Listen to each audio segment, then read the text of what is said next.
आज समाज विज्ञान के कुछ प्रश्न देखते हैं जो BSSC, SSC, CGL, NTPC, RRB, BPSC all exam प्रतियोगिताओं परीक्षाओं में पूछे जाते हैं, जो महत्वपूर्ण है। 10 मिनट में 18 क्वेश्चन का आंसर है। यह क्वेश्चन महत्वपूर्ण है, सभी परीक्षाओं में पूछे जाते हैं। इस प्रश्न को कृपया देखें और समझें और अपने ज्ञान को आगे बढ़ाते रहें। पहला क्वेश्चन है, फूलों के अध्ययन को कहते हैं। फूलों के अध्ययन को हम लोग एंथ्रोलॉजी कहते हैं। फूलों के अध्ययन को हम लोग एंथ्रोलॉजी कहते हैं। जीवन चक्र की दृष्टि से पौधे का महत्वपूर्ण अंग, जीवन चक्र की दृष्टि से पौधे का महत्वपूर्ण अंग क्या है? पुष्प यानी फूल। फूल जीवन चक्र के दृष्टि से एक महत्वपूर्ण अंग है। उभयलिंगी फूलों में पुंकेसर और अंडाशय दोनों होते हैं। वैसे फूल को उभयलिंगी कहेंगे जिसमें पुंकेसर और अंडाशय दोनों हो। पुंकेसर और अंडाशय दोनों हो।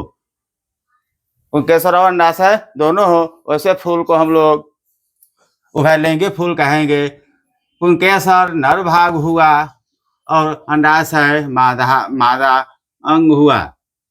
आगे देखते हैं फूलगोभी का उपयोगी खाने वाले भाग। फूलगोभी के हम लोग उपयोगी खाने वाले भाग ताजा पुष्प समूह है। फूलगोभी का खाने वाला भाग क्या है? ताजा पुष्प समूह है। सबसे छोटे फूलों वाला पौधा कौन है? सबसे छोटे फूलों वाला पौधा बोल्फिया है। बोल्फिया सबसे छोटे फूलों वाले पौधा है। विश्व का सबसे बड़ा फूल कौन सा हो जाएगा? रेफ्लेशिया विश्व का सबसे बड़ा फूल है।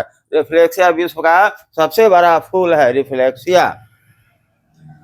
परागकण डैश है। परागकण क्या है?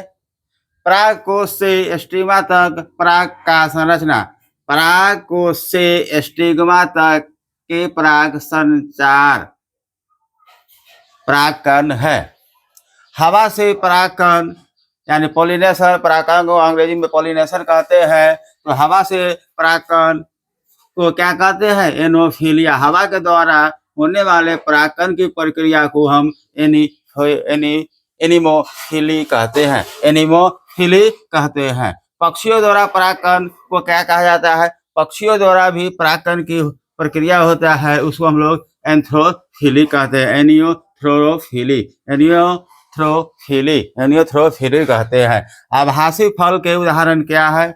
आभासी फल यानी फ्लैश फ्रूट। असत फल सेब है। असत फल कौन है? सेब है। फल फ्रूट सेब है आभासी। लीची को हम रखते हैं किस वर्ग में? लीची नट कहलाएगा। लीची क्या है? नट। लीची क्या है? नट है। टमाटर क्या है? टमाटर फल है। टमाटर क्या है? टमाटर फल है। एक संग्रहित फल क्या है? संग्रहित फल शहतूत का उदाहरण है। शहतूत संग्रहित फल है। शहतूत क्या है? संग्रहित फल है। लीची फल का सबसे खाने वाला भाग मांसल एरियल। लीची के हम किस भाग को खाते हैं? मांसल एरियल के भाग को खाते हैं।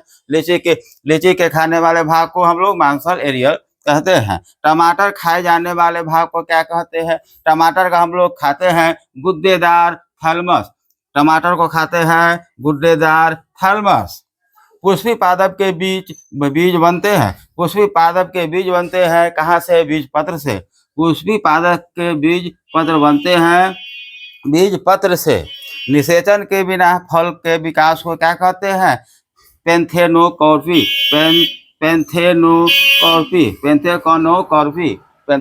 कहते हैं। निषेचन के बिना विकास से बने फल को। निषेचन के बिना अंडे में भ्रूण का बनना। देखो, निषेचन के बिना अंडे में भ्रूण का बनना क्या है? अनिषेचन।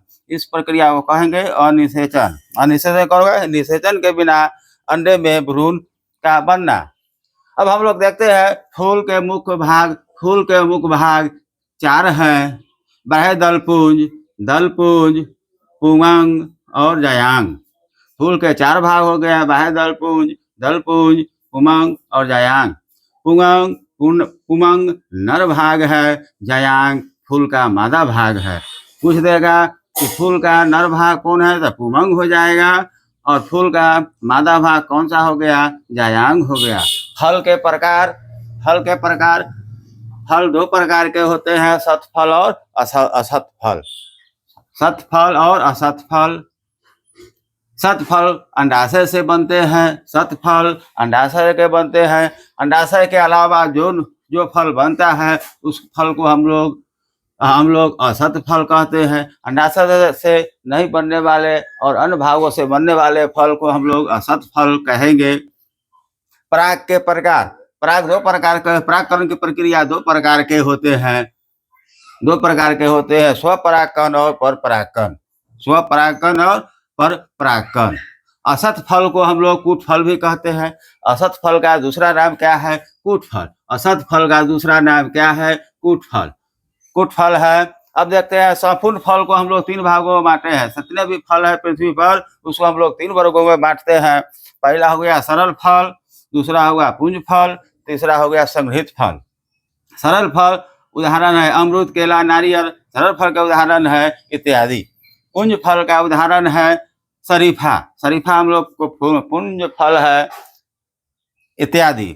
संग्रहित फल सहतूत हो गया, कटहल को हम लोग संग्रहित फल कहते हैं इत्यादि। आज के वीडियो में यही है जो वीडियो महत्वपूर्ण है। सभी परीक्षाओं में प्रश्न पूछे जाते हैं। आप लोग देखें और चैनल को सब्सक्राइब और लाइक करें। धन्यवाद। आज का दिन शुभ हो। धन्यवाद।